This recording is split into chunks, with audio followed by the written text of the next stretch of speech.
Hello and welcome to Formula One 2022. Now, I am Mr. Carroll, and today we're going to play the British Grand Prix Silverstone. I don't want to add a track in there, my bad. We're going to advance, we're going to pick, I think we're going to be Ferrari. Let's pick Carlos Sainz. I'm just going to pick the structure of the weekend. Standard, authentic, sprint and race. Offers format feature practice race if enabled, qualifying if enabled race. So I think we're just going to get a short race, which is a 5-lap race. I'm going to play this short style today, and then we'll obviously see how that goes. If I get enough views from this, maybe we'll do a full weekend, see how that goes. I think this is just going to be a 5-lap race. Obviously that's quite short, but you'll get the gist. Like I said, I really like this game. I think graphically the graphics on this game are really good. I'm playing it on the PC, but I mean it's very good for the PC. The accent of the UK changes noticeably every 25 miles. There you go. So fun fact for you there. I like the fact that they put them in there. So we're going to be starting. I don't know where we're starting on the grid. We're starting 6th on the grid. Okay, fair enough. And off we go. So yeah, this is just a straight 5-lap race. Like I say, if this gets enough views and people like it, then perhaps we can do a longer race, but maybe a sprint in there. See how we go. Oh, I crashed in the back of someone. Jeez, trying to be aggressive, Forza style, where it doesn't matter if you crash into people, which on Formula One you will get penalised. I mean, as you do on those games as well, to be fair, but obviously turning down difficulty level and etc. does make the difference with that. Now, I have got this on casual, so I'm sure I probably will do better than I perhaps should. But obviously, I've only played this. I think I've had 3 races on this now. I've done okay, but I'm certainly not ready to put myself on a higher difficulty level. Now, one thing I really like about this game, barring the graphics, which I've already mentioned, is the controls. I mean, it's about as pick up as play as you can get, to be completely honest. I mean, it really is, your standard racing game. Right trigger for accelerate, brake is left trigger, and then the steering is obviously the left joystick. Now I've gone off there crazily, but generally, that if anything, that's the only noticeable difference between many racing games, is that there is quite a lot of play with the steering, which is what you'd expect from a Formula One car, perhaps. It's not very stiff to the road. There's a lot of play, which I mean is both good and difficult at the same time. It'd be pretty annoying if you played very long race and then crashed off. I mean, that's realistic, really, isn't it? As annoying as, oh God, crashed in there, as annoying as that would be, that is what would happen in real life. One thing I will say, I don't know if it's just because of the cut corner, I'm going to get penalised for cutting corners there. I don't know if it's just because the difficulty level, but the not very noticeable damage. Spit my words out there on the cars. So I'm doing 4th. I'm pretty steady 4th at the second as well. I haven't got a good chance of maybe overtaking some people, but it's very hard to not be overly aggressive. Like that was pretty aggressive from me there, and that did work, to be fair. I'm up to 3rd. Dear, crashed straight into me, but like I say, just took it. Didn't really matter for him. Let's try and take a space hit. I think I've got him that time, but then I've got to go back in. I like the overtaking. You can overtake some, but then they're going to fight back. I do like that AI. They don't just accept that they've given up the position. They do fight you back for it, which is nice.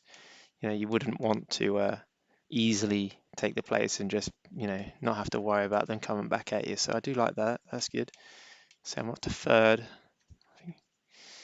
My teammate is just ahead of me. You do get penalised for cutting corners and so forth. Let's see, I'm exceeding the track limits there. I'm a bit erratic with my driving a little bit, which is not ideal. But what can you do? Sometimes it's fun to have, flirt with danger. One thing I have noticed, if you do go off and you get reassigned to the road, sometimes you end up being further forward than you started, which I mean, or you ended as you went off the road, which I would say is a bit of a complaint potentially for something that, we might even see that now. I'm going to get reset side to the road. So at second I'm 6th. Let's see where it puts me out. So it's put me back third. So you can, and I got the fastest lap. I mean, that's a little weird. If any of the criticism of the game, that would be that I was clearly sick, probably going to be late. It should have been, like 10, 15th in that period of time, really, once I got back on the track. But because the way the game was designed there, it put me up to third, which isn't particularly realistic. And also, kind of, almost you can kind of cheat yourself. It's almost like whereas this game doesn't have rewinds like Forza and so forth, it effectively is a rewind in itself. That element really, because although I didn't rewind myself back in time to put myself in a better position, I was put back in a better position. So my mistake wasn't really treated as a mistake almost in that situation, which is an interesting way that the good designers or the developers have chosen to develop that element. I'm sure you can probably turn it off or make it more stringent, but certainly by default, that mode is a little bit uh, over nice, or you know benefits the person really, because at the end of the day, if you've crashed off, you'd have thought you'd be punished for it, but not in this case. Should certainly lowers the difficulty level a little bit. Like I said, I don't know whether, maybe people can comment below if at higher difficulty level, whether that mode is still in play. I say certainly on casual it is. I'm really trying to take my teammate without, and also flirt with danger of potentially crashing off the course, which is a fun element there. I think I somehow didn't take him out. I mean, you would definitely get in trouble if you did that in real life if you do teammate. Potentially take both people out. But certainly on the game, why not, hey? I don't know if there's an element of you need to help your team if you play in the career, because if you did, you probably wouldn't have done that. I don't think he definitely suffered from my rash move there, because he's now down to third and he was second. And I've got a massive gap in between me and second, so I've stand a good chance of winning. I haven't won one yet, even on casual, which I mean maybe says a bit about my skill level. I mean, like I say, although I have had that element of being thrusted further forward when I've crashed off, I have crashed off a few times. I think I get a bit cocky as I go on and forget that not only am I not untouchable, but also I am not very skilled on this game. Generally, racing games I'm a bit hit and miss on, to be honest. Some of them I really love. I love the original Forzas. Don't like Horizon particularly. I find that concept a bit arcadey. Gran Turismo, I've not really had many involvements with. Looks a really good game, but I don't own a PlayStation, so I haven't really ever owned Gran Turismo games, so I'm not really sure about those. But certainly Forza is the game I would compare this with. Well, not compare it with in terms of its audience or even the way it's presented, but certainly in its ability, the way it gameplay or the way it controls is about the closest comparison I would say. Which some people will disagree with, I am sure, but it's at the end of the day, that's opinions. I like the fact that EA have taken on the licensing for it. I think that's a good move. I think it will over time benefit. I mean, EA games, they have many sort of like disadvantages, if you like. I mean, FIFA, for example, is a great game, but flirts too much with microtransactions now, in my opinion.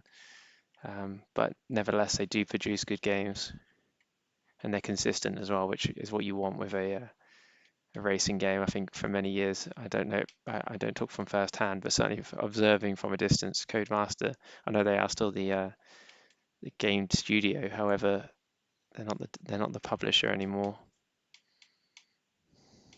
I think we're very close to the end. Obviously, I'm maybe talking out my arse there. People can correct me. I don't look into these things necessarily as much as I perhaps should do when I'm talking about them. Maybe that's a fault of mine. But I know that Codemaster are definitely linked up with EA now. Hence, but I'm actually playing the trial of this rather than owning it. I was really I could purchase it depending on views. If people want to see more videos on Formula One, then I will happily purchase the game. If not, then I mean, as much as I enjoy playing it, I'd rather make and play other games. But we'll see. If there's enough views, then definitely I will spend more time. Maybe do a bit of career mode. That would be nice, potentially. We stand a very good chance of winning this if we don't crash off or do something crazy or get exceeded track limits or something That would screw us over there. Haven't won one yet, so this would be nice. Yes, we have crossed the checkered line. I've unlocked an achievement. Happy days. And I came first. Let's just see where that goes. We're going to get a nice clip at the end. We'll just watch that before we move on.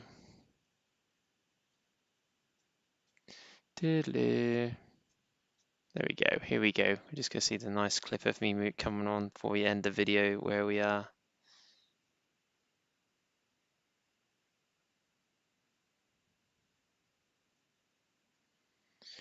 Right, yay. Podium. Happy days. Get the trophy. Right, I'm going to end this video now. Thank you for watching. If you enjoyed this video, please subscribe and like. Obviously, if we get enough views, like I say, I will revisit this and maybe play more in the future. Thank you very much. Goodbye.